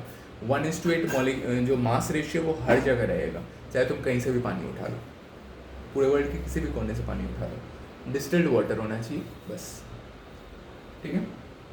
तो ये हुआ। अब फिर किसी बड़े से किसी कंपाउंड का देख लेते हैं, जैसे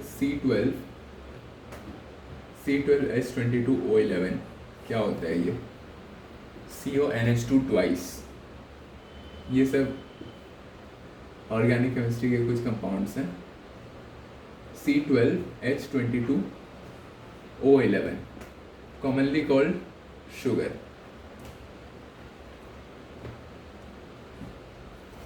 है, लेकिन इतना बड़ा फॉर्मूला है।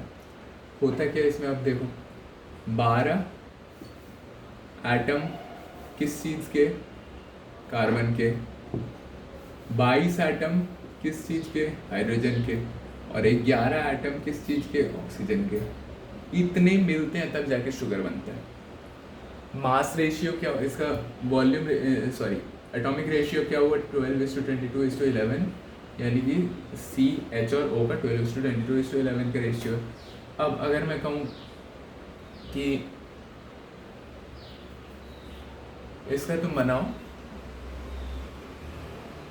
मास रेशियो, तो 12 है, 12 एटम ऑफ कार्बन के 1 का मास 12 होता है तो 12 का मास 144 हो जाएगा, हाइड्रोजन के 22 का मास 22 हो जाएगा, ऑक्सीजन के 11 का मास 176 हो जाएगा। सिंप्लीफाई करो क्या आएगा, ज़्यादा सिंप्लीफाई हो नहीं सकता, 72:11:12 88 आएगा, राइट। ये इसका क्या हो गया, ये इसका हो गया मास रेशियो, मास रेशियो। तो ऐसे करके मास रेशियो और एटॉमिक रेशियो निकालते हैं। अब एम्पिरिकल फार्मूला क्या होता है, ये तो मॉलिक्यूलर फार्मूला हो गया। एम्पिरिकल फार्मूला ये थोड़ा सा हाई लेवल है। एम्पिरिकल फार्मूला ये 11th का, ये होता वो चीज़ है कि जैसे अगर कोई तुमको दे दे hydrogen peroxide H2O2, hydrogen peroxide कहते हैं इसको, ये लैब्स में ऑक्सीजन बनाने के काम आता है। H2O2 हाइड्रोजन पेरोक्साइड ऐसे टॉक्सिक भी है शायद। तो एम्पिरिकल फार्मूला कहता है कि अगर कुछ रेशियो है, मतलब जैसे अब ये क्या हुआ, अगर इस पूरे की बात किया जाए तो 2 एटम H का और 2 एटम O का, राइट। एम्पिरिकल फार्मूला कहता है कि ठीक है, मॉलिक्यूलर जो मॉलिक्यूल कैसे बना है, तो मॉलिक्यूल तो बना होगा 2 एटम हाइड्रोजन का और 2 एटम ऑक्सीजन का हो सकता है, ऐसे करके कुछ बना होगा मॉलिक्यूल। अब किसी भी शेप में बन सकता है, मुझे नहीं पता, हो सकता है ऐसा कुछ बना होगा। तो एम्पिरिकल फार्मूला कहते हैं कि ठीक है, मॉलिक्यूल जैसा बना है, मुझे उससे कोई मतलब नहीं है। मुझे इस चीज़ से मतलब है कि अगर उसके नंबर ऑफ एटम्स जो हैं, जो भी उसके मॉलिक्यूल के जो नंबर ऑफ एटम्स जो हैं वो सिंपलेस्ट रेशियो में होने चाहिए। यानी कि अगर जैसे H2O2 है तो इसमें 2:2 का रेशियो बन रहा है, सिंपल तो है नहीं, यानी कि 1:1 होना चाहिए। HCF जो होना चाहिए वो 1:1 का होना चाहिए। HCF 2 कट गया, 2/2 तो 1/1, तो यानी कि H1O1 जो है, या इसको सिंपली कहा जाए तो HO, ये है empirical formula, empirical formula of H2O2। H2O2 का जो एम्पिरिकल फार्मूला होगा वो HO होगा। अब एम्पिरिकल मास क्या होता है, सिंपल, अगर तो एम्पिरिकल फार्मूला बना दिए तो इससे एम्पिरिकल मास निकाल सकते, यानी कि हाइड्रोजन के 1 का 1 है, ऑक्सीजन के 1 का 16 है, तो एम्पिरिकल मास हो जाएगा 17। यानी कि एम्पिरिकल फार्मूला का क्या मास बन रहा है तो 17 हो जाए, ऐसे करके निकाला जाता है एम्पिरिकल फार्मूला, ठीक है। अब ये सब इतना सारे चीज़ तो हमने डिस्कस कर लिया। अब लास्ट जो टॉपिक बचा है गैस लॉज, उसको डिस्कस कर लेते हैं, एंड देन आज ही हमारा पूरा केमिस्ट्री का चैप्टर ओवर हो जाएगा। हाँ जी, गैस लॉज, एक और कॉन्सेप्ट आ गया अभी। अब आप बोलोगे सर अभी तो मोल से जूझ के उठे, अब आप फिर से एक नया कॉन्सेप्ट इंट्रोड्यूस कर दिए गैस लॉज। करना पड़ रहा है क्योंकि चैप्टर में पढ़ना तो पड़ेगा, बिकॉज क्वेश्चंस तो बनते हैं, इससे भी बहुत बनते हैं गैस लॉज से। तो गैस लॉज पहले तो होता क्या है, इसका बेस क्या है। गैस लॉज कहता है कि अगर तुम इसमें कुछ डिपेंडेंसीज है, temperature, pressure, number of moles, हाँ इतना तो है, temperature, pressure, number of moles और वॉल्यूम भी है, ये चार इसके बेसिक थियोरीज हैं, 4 इसके बेसिक कॉन्सेप्ट हैं जिसके ऊपर की गैस लॉज बना है। गैस लॉज कहते हैं कि अगर तुम बाकी 3 को, if you keep the any 3 constant and try to change the 4th component, then how will the gas react to the changed environment, then that forms the gas laws. मतलब अगर मैं कहूँ कि प्रेशर, टेम्परेचर और volume और number of moles है, मैं अगर वॉल्यूम, नंबर ऑफ मोल्स और प्रेशर को कांस्टेंट कर दूं और अगर मैं टेम्परेचर को चेंज करूं, तो कोई भी एक गैस कैसे रिएक्ट करेगा उस चेंज एनवायरनमेंट से, वो बेसिस बना गैस लॉज का। तो गैस लॉज में बाकी 3 चीज़ तो बेस रहना ही चाहिए, बेस रहना रखते हैं, राइट। अब ये तो हो गया, कोई भी चीज़ चेंज हो सकता है, कुछ बेसिक गैस लॉज हैं, फिर गैस एक कंबाइंड गैस लॉ है, फिर गैस इक्वेशन है, राइट। 2 गैस इक्वेशन है, PV = nRT और PM = DRT, वो भी हम डिस्कस करेंगे। अभी पहले चलते हैं बेसिक से। Boyle's law, pressure is directly proportional to volume. मतलब यानी कि अगर मैं pressure is indirectly proportional to volume, यानी कि अगर मैं प्रेशर बढ़ाऊँ किसी भी कंटेनर में, मैं प्रेशर बढ़ाऊँ, प्रेशर बढ़ा दूँ, तो क्या अगर मैं गैस है अंदर में और गैस को मैं प्रेशर बढ़ा रहा हूँ गैस के अंदर, तो क्या मैं गैस का वॉल्यूम घटा रहा हूँ? या ऐसे देखो कि अगर गैस का तुम इतना गैस है, एक कंटेनर में गैस है, उसको तुम उसका तुम वॉल्यूम घटाया जा रहे हो, घटाए जा रहे हो, वॉल्यूम घटा के तुम इतना सा कर दिए, उतना गैस था उसका तुम वॉल्यूम इतना कर दिए, तो क्या उसका प्रेशर नहीं बढ़ गया होगा उस पर्टिकुलर पॉइंट पे? प्रेशर बहुत बढ़ गया होगा, बिकॉज पहले इतना था, तब हो सकता है कुछ प्रेशर रहा होगा, अब इतने में कर दिया, तो उसका जो मूवमेंट्स है, अब तो ज़्यादा नंबर ऑफ, पहले क्या था, इतना वॉल्यूम था, ठीक है, एक अटैम्प्ट टकराया वॉल से, फिर आया, फिर ऐसे करके ठीक है धीरे धीरे चल रहा है, अब तो उतना ही वॉल्यूम है, तो जो टकराना है वो तो मोर number of atoms will strike the wall at particular instant, तो वही प्रेशर वॉल्स पे जो है वो बढ़ जाएगा।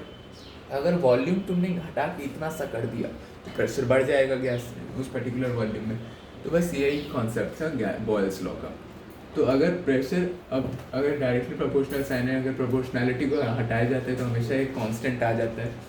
तो अगर इस कांस्टेंट ये आ गया, अब पी बराबर के आ गया, कांस्टेंट है राइट, यानी कि किसी भी कंडीशन में, किसी भी कंडीशन में प्रेशर कुछ भी हो, उस कंडीशन में जो वॉल्यूम होगा उन दोनों का जो मल्टीप्लिकेशन होगा वो हमेशा कांस्टेंट होगा। यानी कि P1 V1, P कुछ K कांस्टेंट आएगा, और P2 V2 दूसरे कंडीशन में, दूसरे सिनेरियो में P2 V2 जो भी होगा वो भी K कांस्टेंट आएगा, क्योंकि ये तो P और V का जो मल्टीप्लिकेशन है वो हमेशा कांस्टेंट होता है। यानी कि अब दोनों में K कांस्टेंट, तो दोनों को ही बॉयल ने क्या किया, इक्वेट कर दिया, यानी कि P1 V1 बराबर P2 V2, और यही बन गया बॉयल्स लॉ, बॉयल्स इक्वेशन, ये बन गया बॉयल्स इक्वेशन। ये था बॉयल्स लॉ, बॉयल्स लॉ ये पार्ट था बॉयल्स लॉ, और फिर ये पार्ट बन गया बॉयल्स इक्वेशन राइट। अब चार्ल्स लॉ और Charles equation. Charles law,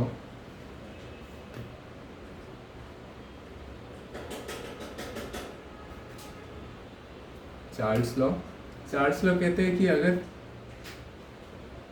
temperature बढ़ाए तुम, टेम्परेचर अगर बढ़ाए, बेसिकली होता ये है राइट, वॉल्यूम पे कंपेयर किया था बॉयल ने, प्रेशर पे नहीं कंपेयर कर पाए, वो वॉल्यूम पे कंपेयर करके उन्होंने सोचा कि रिवर्स भी पॉसिबल था। तो volume is directly inversely proportional to 1/प्रेशर। अब इस कंडीशन में if I am talking about volume and pressure, then you must know, ये तुमको पहले से समझना पड़ेगा कि अगर वॉल्यूम और प्रेशर पे बात हो रही है तो टेम्परेचर और नंबर ऑफ मोल्स कांस्टेंट है, किसी दो को कांस्टेंट रखना है और तीसरे को चेंज करना है, तो चौथा कैसे चेंज होगा वो गैस लॉज कहता है।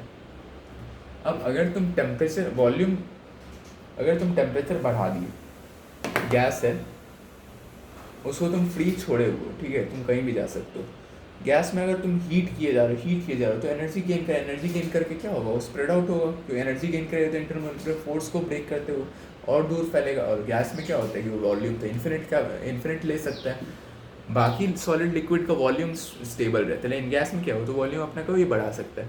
तो जैसे ही तुम टेम्परेचर बढ़ाए तो एनर्जी गेन करे, एनर्जी गेन करे तो उसका जो फोर्स ऑफ अट्रैक्शन है उसके मॉलिक्यूल्स के बीच में वो ब्रेक हो जाएगा और वो वॉल्यूम अपना बढ़ाएगा। तो अगर टेम्परेचर बढ़ा तो वॉल्यूम बढ़ेगा, तो डायरेक्ट प्रोपोर्शनल है। तो V इज इक्वल्स टू के टी हो गया, प्रोपोर्शनैलिटी हटा तो एक K कांस्टेंट, और ये जो K कांस्टेंट आया, इस कांस्टेंट को कहते हैं बॉयल्स कांस्टेंट, बॉयल्स कांस्टेंट, ठीक है। ये कुछ K कांस्टेंट जो हमने लिया था ना, ये हो गया बॉयल्स कांस्टेंट। बेसिकली इस कांस्टेंट को B कहने लग गया, साइंटिस्ट इसको B कहने लग गए, इस बॉयल्स कांस्टेंट को, ठीक है, मतलब कांस्टेंट ही है। तो V इज इक्वल्स टू के टी। अब इस कांस्टेंट को लोग C कहने लगे क्योंकि चार्ल्स ने डिस्कवर किया था C कांस्टेंट, तो V is equals to C T. तो यानी कि V ओवर T बराबर कांस्टेंट C। अब ये जो C कांस्टेंट है ये हो गया चार्ल्स कांस्टेंट, चार्ल्स कांस्टेंट, अब अगर कांस्टेंट है तो हर एक वॉल्यूम टेम्परेचर के हर एक सिनेरियो पे सेम ही चीज आएगा, यानी कि V1 ओवर T1 बराबर V2 ओवर T2, क्योंकि वॉल्यूम और टेम्परेचर का डिवीजन तो कांस्टेंट आता है, यानी कि ये अब बन गया चार्ल्स इक्वेशन या Charles gas equation, Charles equation कहते हैं वैसे, और ये बन गया चार्ल्स लॉ। नेक्स्ट आते हैं गे-लुज़िक्स लॉ। गे-लुज़िक्स लॉ, ये भी एक साइंटिस्ट थे। इन्होंने कहा कि अगर प्रेशर बढ़ाओगे तो टेम्परेचर भी बढ़ेगा। इन्होंने कहा देखो, अगर तुम टेम्परेचर बढ़ाए और वॉल्यूम तुमने फिक्स रखा है, क्योंकि अब इस दोनों में बात आ रही है तो वॉल्यूम और नंबर ऑफ मोल फिक्स है, तो अगर वॉल्यूम फिक्स है, इतना सा बस स्पेस है, टेम्परेचर बढ़ाया जा रहे हो तुम, तो अंदर का जो मॉलिक्यूल्स होगा वो एनर्जी गेन करेगा, एनर्जी गेन करेगा तो उसका जो मूवमेंट होगा वो फास्टर होता जाएगा, तो जो स्ट्राइकिंग है वॉल्स पे वो फास्टर होता जाएगा, तो प्रेशर जो है, जो वॉल्स पे प्रेशर लग रहा है ड्यू टू द मॉलिक्यूल्स, वो फास्टर होता जाएगा। सो दैट इज अगर टेम्परेचर बढ़ेगा तो प्रेशर भी बढ़ेगा। तो उन्होंने यही कहा कि pressure is directly proportional to temperature. तो P1 ओवर T1, क्योंकि ये P ओवर T बराबर K कांस्टेंट हो जाएगा, तो P ओवर T बराबर K कांस्टेंट आ जाएगा, तो बस P1 ओवर T1 वो हो जाएगा। तो फिर ये हो गया गे-लुज़िक्स इक्वेशन, राइट। ये गे-लुज़िक्स लॉ आ गया और ये हो गया उसका इक्वेशन।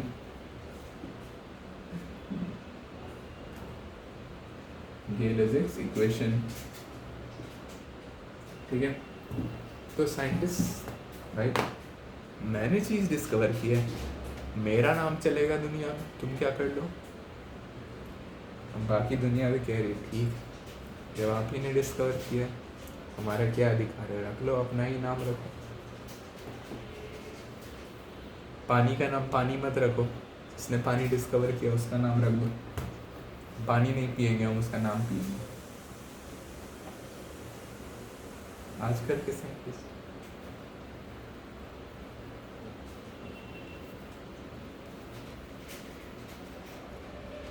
एक नंबर को भी अपना नाम दे दिया, नहीं ये मेरे नाम का नंबर है। 6.022 इंटू 10⁻23 एवोगैड्रो का नंबर है। जैसे लगता है एवोगैड्रो ने उस नंबर को खरीद लिया। यार ये क्या बात है, नंबर पे भी अपना हक जमा है। ऐसे तो फिर एक बालू के टुकड़े पे भी तुम्हारा हक है ना। कम ऑन, हम क्या कर रहे थे। हाँ, combined gas law, combined gas equation कहते हैं इसे। Combined gas equation P1 V1 over T1 बराबर P2 V2 ओवर T2। कैसे बना ये, हमें पता है V1 ओवर T1 बराबर V2 ओवर T2, ठीक है। हमें ये भी पता है कि P1 ओवर T1 बराबर P2 ओवर T2। ये चार्ल्स लॉ था, ये गे-लुज़िक्स लॉ है, ठीक है।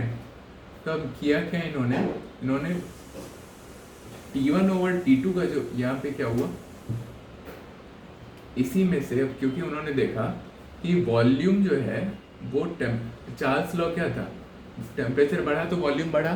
गे-लुज़िक्स लॉ क्या है कि अगर टेम्परेचर बढ़ा तो प्रेशर भी बढ़ा, यानी कि अगर दोनों चीज़ डायरेक्टली प्रोपोर्शनल है तो उन दोनों का प्रोडक्ट भी जो है वो भी डायरेक्टली प्रोपोर्शनल होगा। तो बस यही था इसका बेस फंडा कि ये Vp ओवर T बराबर K कांस्टेंट, क्योंकि ये भी डायरेक्टली प्रोपोर्शनल है, ये भी डायरेक्टली प्रोपोर्शनल है, तो ये जो प्रोडक्ट है वो भी डायरेक्टली प्रोपोर्शनल होगा। तो बस हो गया ये। तो P1 V1 ओवर T1 बराबर P2 V2 ओवर T2, ठीक है। ये बन गया कंबाइंड गैस लॉ। अब गैस इक्वेशन, ये इंपॉर्टेंट है। Gas equation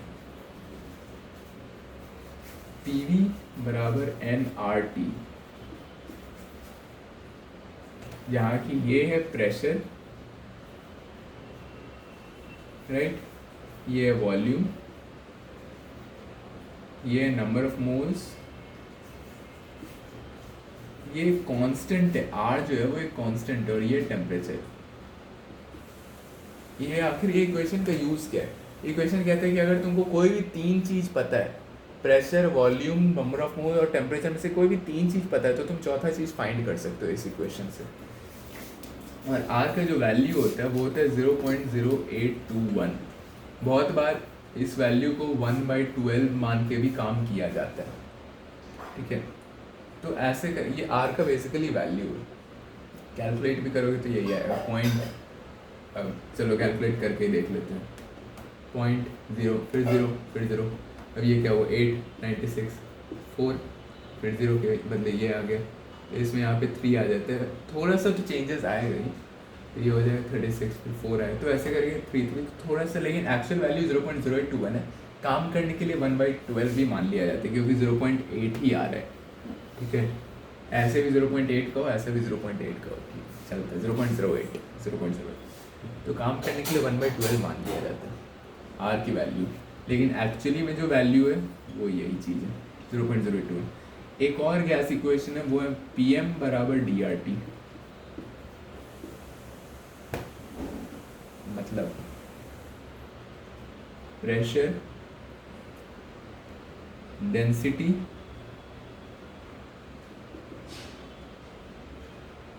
temperature, molecular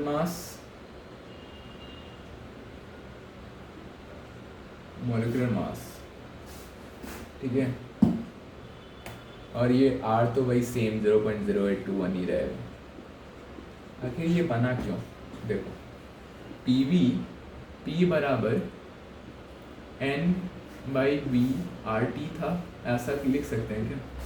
volume को नीचे ले आए, नंबर ऑफ मोल्स। अब वॉल्यूम है क्या? Volume is actually given mass over volume is density into given mass, right, given mass, यही है volume. Density into given mass, अगर जैसे मैं कहूँ कि पानी है 1000 kg पर मीटर क्यूब का उसका डेंसिटी है, और मेरे पास है 2000 kg, तो कितना वॉल्यूम होगा? तो 2 मीटर क्यूब तुम डायरेक्ट क्या दोगे? मतलब ये हुआ क्या, given density into given mass. देखो होता क्या है, M/V बराबर P डेंसिटी, तो M बाई डेंसिटी बराबर P/V, यानी कि ये हो गया गिवन मास ओवर डेंसिटी। अब नंबर ऑफ मोल्स क्या है? नंबर ऑफ मोल्स को मैं लिख सकता हूँ given mass over molecular mass या मोलर मास। तो इस पर्टिकुलर चीज को मैं क्या लिख सकता हूँ, given mass over molar mass N/V को मैं लिख रहा हूँ यहाँ पर, ठीक है। Given mass over molar mass, N का value divided by given mass into D density. Given mass cut गया दोनों साइड से, यानी कि N/V बराबर D ओवर मोलर मास, जिसको कि M से डिनोट करते हैं। तो अब अगर मैं N/V की जगह में D/M डालूँ, तो P बराबर N/V की जगह में D/M RT, तो PM बराबर DRT। बन गया क्या इक्वेशन? यही हमें चाहिए था, ठीक है। बस ये डेरिवेशन है एक टाइप का, लेकिन ये दोनों इंपॉर्टेंट है, बहुत ही इंपॉर्टेंट। तो इसी के साथ कंप्लीट चैप्टर खत्म, चैप्टर खत्म, अब कुछ नहीं है, ओवर एंड आउट। NSCJ इस लेवल का ख़त्म हो गया, अब इससे ज़्यादा क्या पढ़ना है? अब सीधे 11 में पढ़ेंगे, क्योंकि गैस लॉज 11 में, अब या तो 9 में है या तो 11 में है, उसके आगे नहीं है, फिर ना तो उसके आगे ना तो उससे पीछे। 11 में फिर तुम्हारा सॉलिड लॉस भी है, सॉलिड्स भी कुछ रूल फॉलो करते हैं। लिक्विड्स बड़े अजीब है, उनका कोई लॉ नहीं बना, लेकिन उन पर फ्लूइड्स, फिजिक्स में बहुत क्वेश्चंस बनते हैं, फ्लूइड्स टॉपिक है फिजिक्स का जिनमें कि लिक्विड्स पे बहुत क्वेश्चंस बनते हैं। बेसिकली अब फ्लूइड ही है तो फ्लूइड में गैस तो देगा नहीं, देता है बहुत कम, लिक्विड ही चलता है वहाँ पे। और फिर उसमें तो टॉप लेवल क्वेश्चंस बनते हैं फिजिक्स में फ्लूइड्स पे। लिक्विड का अलग चैप्टर है फ्लूइड्स, वो फिजिक्स में हो सकता है, केमिस्ट्री में हो 11-12 में, हु नोज 4 साल बाद आ जाए सिलेबस में। वैसे एनसीईआरटी सिलेबस घटा रहा है, I don't know why. Science का नहीं घटाना चाहिए सिलेबस, क्योंकि science is something which we should know. What is our world, how is our world, that is science. Science जो वर्ड है वो एक ग्रीक वर्ड साइंशिया से आया है। साइंशिया का मतलब है द वर्ल्ड। तो science is the study of the world, physics is the study of how everything happens in the world. Lightning क्यों होता है, साउंड क्यों, हम सुनते क्यों हैं। तुम ये video you are watching this video from your home, how, through the mobile, how light from the mobile is going to the eyes and then that light is getting refracted into the retina and then you are watching. So physics is this. So these are the various things of science. Okay, so today we have completed the chemistry, the whole chapter is complete, matter in our surroundings. In the next video we'll be doing the chapters of maths. Okay, so best of luck. Do like, share and subscribe this video and share it to more and more of your friends so that the people would benefit from this knowledge, right? Your friends would also benefit. Okay, so thank you and bye bye, and meet you in the next video. Thank you and have a nice day.